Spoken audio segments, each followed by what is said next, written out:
మీ business ను develop చేసుకోవాలి అనుకుంటున్నారా? మీ పరపతిని పెంచుకోవాలి అనుకుంటున్నారా? అయితే ఓకే టీవీ ద్వారా ఎల్ బ్యాండ్, ఆస్ట్రన్ band ad, scrolling ad, ad with voice overs, logo bug, video ads ద్వారా మీ యాడ్స్ ను పబ్లిష్ చేసుకోండి. సంప్రదించవలసిన ఫోన్ నెంబర్ 8520917933. కేసీఆర్ అంటే తెలంగాణలో ఒక ఎమోషన్. ఆయన మరి ఓడిపోతే అయిపోలే కదా, తిరగాలి కదా తెలంగాణ మొత్తం. మరో ఉద్యమం మొదలు పెట్టద్దా? కాంగ్రెస్ తో కొట్లాడితే వచ్చింది తెలంగాణ. నాకు ఇప్పటి వరకు ఒక విషయం అర్థం కాలేదమ్మా.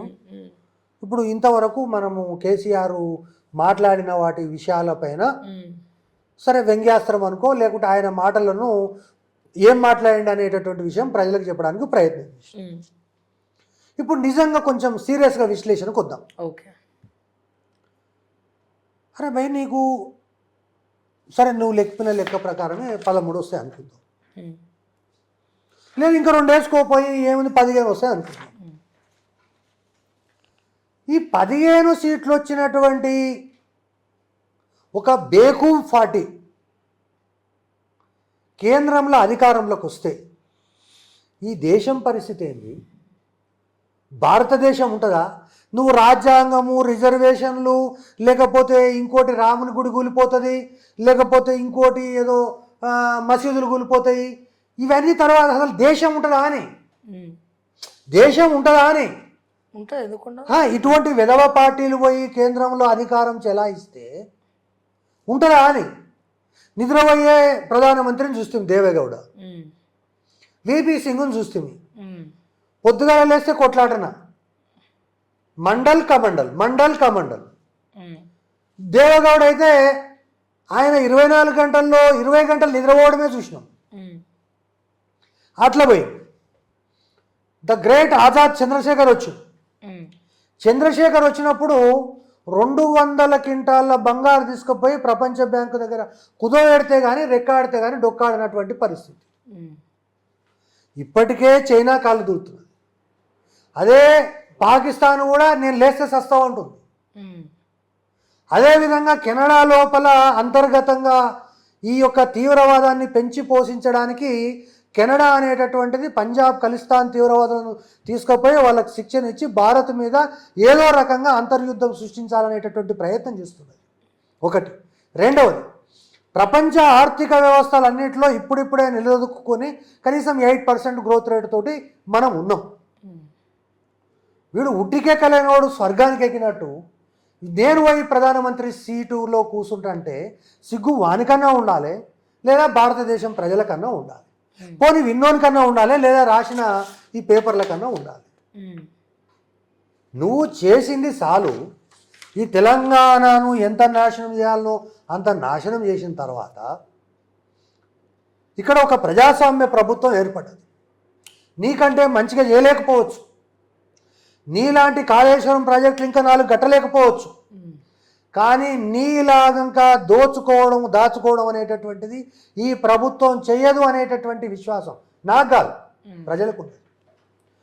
ఏదైతే టీవీల యాంకర్ల దగ్గర నుంచి, అదేవిధంగా విద్యార్థి సంఘాల నుంచి ఈ విధంగా ఎవరు నోరు తెరిస్తే వాళ్ళ నోరు నొక్కేటటువంటి ప్రజాస్వామిక హక్కుల యొక్క హరణ అనేటటువంటిది ఏదైతే 9.5 సంవత్సరాల బీఆర్ఎస్ పరిపాలనలో జరిగిందో అది జరగదని చెప్తున్నా. 9.5 సంవత్సరాలు మీరు దున్నపోతుల్లాగా మీ కాంట్రాక్టర్లకు ఏవైతే దోషపెట్టినరో, సెక్రటరియట్లో దోషపెడితే, కలెక్టర్ ఆఫీసులో దోషపెడితే, ప్రాజెక్టులలో దోషపెడితే, ఇన్ని రకాలుగా దోసి మీరు మీ యొక్క సామాజిక వర్గము దున్నపోతుల్లాగా బలిసింది. మళ్ళా తగుదునమ్మా అని చెప్పి ఇంకా దేశం నాదే అంటే నీకన్నా సిగ్గుండాలి, నాకన్నా సిగ్గుండాలి. ఇది ఒక పద్ధతి. రెండవది, ఈ దేశంలో 29 రాష్ట్రాలు ఉంది. నేను ఈరోజు ఛాలెంజ్ చేసి చెప్తున్నా, ఊళ్ళల్లో మైసమ్మనో పోషమ్మనో ఉంటే ఒక దున్నపోతును వదిలిపెడతారు. ఇక అది ఊళ్ళో ఎక్కడైనా మేయచ్చు, ఎక్కడైనా తినవచ్చు, అది ఇంత ఉంటుంది, ఎవడన్నా మీద పడితే వాడి సంగతి అంతే. అట్లా ఈ రాష్ట్రంలో ఉన్న సుమారు ఒక 1/2 డజను ఐఏఎస్ గాడిద కొడుకులను పెంచి పోషించి ఎంత దోసుకుంటే అంత దోసుకోండి అని చెప్పి వాళ్ళకు రాసిచ్చి 1000 ఎకరాల భూములు వాళ్ళు కబ్జా చేస్తే మీరు వాళ్ళ యొక్క మోచేత నీళ్లు తాగేటటువంటి పరిస్థితి వస్తే ఎవడు వీడు సోమేష్ కుమారు, ఎవడు రజత్ కుమారు, ఎవడు ఈ విధమైనటువంటి వ్యవస్థలను నవీన్ మిట్టలు, వీళ్ళందరికీ ఎక్కడి నుంచి ఈ యొక్క పవర్ వచ్చింది? ఎందుకు నిన్ననో మొన్ననో ఒక ఐఏఎస్ని కలిసింది. మాకు సొంతంగా ఉన్న 2 ఎకరాల భూమిలో ఒక 10 మామిడి చెట్లు పెట్టి ఒక చిన్న డబుల్ బెడ్రూమ్ ఇల్లు కట్టుకొని ఎప్పుడన్నా వీకెండ్స్ పోదామంటే సార్కు ఫామ్ హౌస్ ఉందని ఎక్కడ అనుకుంటారో అని చెప్పి నేను భయపడుతున్నా అని చెప్పి ఒక ఐపీఎస్ ఆఫీసర్ నాకు చెప్పాడు.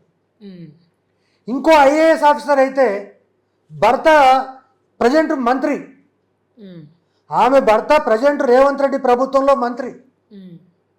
చివరి ఆఖరికి ఆమెకు మీకు కూడా ఇటువంటి ఫామ్ హౌస్లు ఏమన్నా ఇటువంటి భూములు ఏమన్నా ఉన్నాయా అంటే ఆమె ఇగో కావాలంటే తీసుకోండి, ఇగో నా భూములకు ఇవి అని అంటారు. మొన్నటి వరకు ఎక్కడో బంజారా హిల్స్, జూబ్లీ హిల్స్ కాదు, ఆర్టీసీ ఎక్స్ రోడ్ల కిరాయకున్నారు సీనియర్ మోస్ట్ ఐఏఎస్ ఆఫీసర్.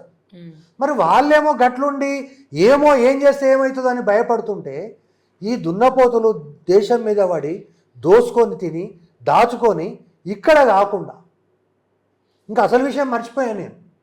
ఇప్పుడు ఈ కేసీఆర్ గారు కనుక ప్రధానమంత్రి అయితే ఢిల్లీలో ఫామ్ హౌస్ కట్టడానికి లేదు కాబట్టి ఉత్తరప్రదేశ్ నోయిడాలో ఆల్రెడీ ఒక 1000 ఎకరాల ఫామ్ హౌస్ తీసుకొని దాంట్లో చాపర్లు, హెలికాప్టర్లు అన్ని దిగడానికి పెట్టిండ్రట. మరి ఈయన ప్లాన్ అట్లా ఉంది, మరి ఒకవేళ అవుతాడో ఏమో తెలియదు. సో అట్లా ఇప్పుడు ఈ యొక్క ఐఏఎస్ ఆఫీసర్లు ఎవరైతే మనము సోమేష్ కుమార్ భూములకు పోయినాము, రజత్ కుమార్ భూములకు పోయినాము, నవీన్ మిట్టలు భూములకు పోయినాము, తర్వాత ఆయన ఏది కట్టేటటువంటి విల్లాస్కు పోయినాము. సో అన్నీ పోయిన తర్వాత కూడా మరి అవి ఇట్లా ఉన్నాయో, మీరు టైం ఉన్నప్పుడు మనం ఇద్దరం కలిసి నోయిడాకు పోదాం. నోయిడా అంటే ఉత్తరప్రదేశ్లో ఒక డిస్టిక్, అది ఢిల్లీకి ఆనుకున్నటువంటి జిల్లా. అక్కడ మాల్స్ కానీ, పెద్ద పెద్ద కమర్షియల్ కాంప్లెక్స్ కానీ, రెసిడెన్షియల్ కాంప్లెక్స్ కానీ, వీటితో పాటు లక్షల ఎకరాలకు సంబంధించినటువంటి ఫామ్ హౌస్లు ఉన్నాయట. ఎవరికి ఉన్నాయి? దాంట్లో ఎక్కువ ఫామ్ హౌస్లు ఉన్నది ఎవరికి అంటే తెలంగాణ ఐఏఎస్ ఆఫీసర్. కాబట్టి నెక్స్ట్ మనము నోయిడాకు పోదాము. మన దోస్తు నవీన్ మిట్టల్ కూడా చెప్పు. నవీన్ మిట్టల్ చెప్తే ఆయన కూడా, ఎందుకంటే ఒకవేళ లేట్ అయితే అక్కడే పడుకొని పొద్దుగా రావచ్చు, గెస్ట్ హౌస్ ఏర్పాటు చేయమని చెప్పు నవీన్ మిట్టల్. నోయిడాలో ఏవైతే ఉన్నాయో చాలా ఉన్నాయి. నోయిడాలో రజత్ కుమార్కు ఉన్నాయి, సోమేష్ కుమార్కు ఉన్నాయి, నవీన్ మిట్టల్కు ఉన్నాయి.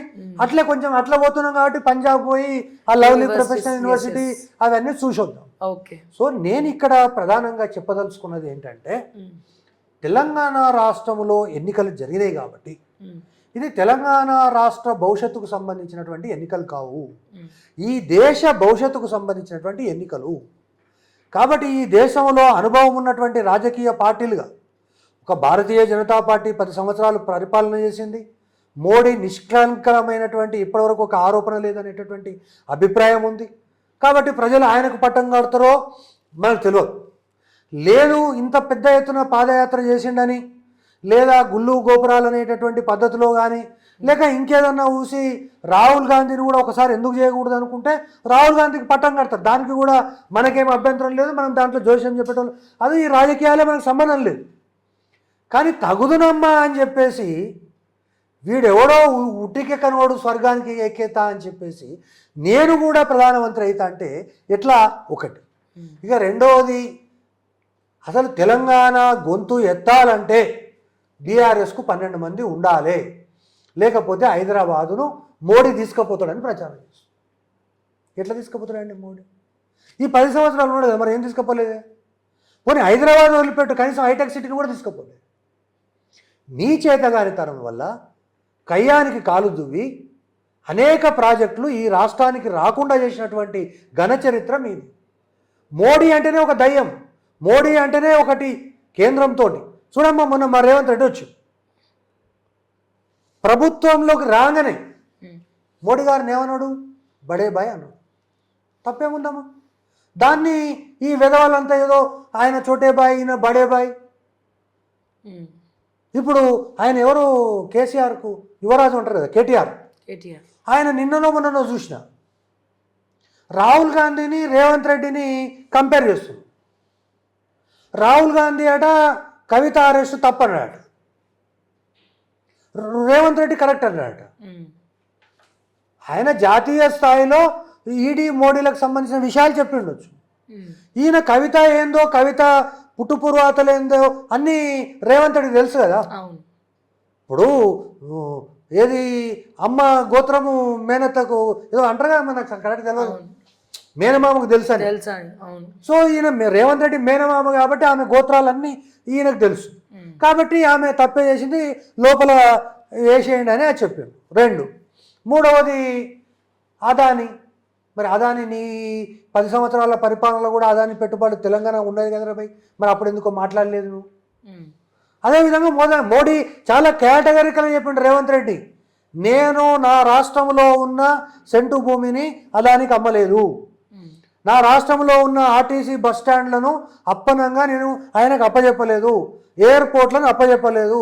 ఆయన దగ్గర దోచుకున్నాయో దాచుకున్నాయో మీ లాంగ్వేజ్ ఏమైనా చెప్పుకోండి, మీ దగ్గర పైసలు ఉంటే నా దగ్గర పెట్టుబడి పెట్టమన్నా, ఈడ పెట్టుబడి పెట్టిండు 10 మందికి ఉద్యోగాలు వస్తాయని చెప్పిండు. అది కూడా ఈయనకు అర్థం కాకపోతే ఎట్లమ్మా? 1. రెండవది ఇక మూడవది మోడీ గురించి అంటే రాహుల్ గాంధీ ఇట్లా అన్నాడు, ఈయన ఇట్లా అన్నాడు, ఈయన ఇక తర్వాత ఏదో బీజేపీ పార్టీలకు పోతాడని ఒక దొంగ ప్రచారం. బీజేపీ పార్టీలకు పోయే కర్మ ఆయనకి ఏం పట్టింది చెప్పండి.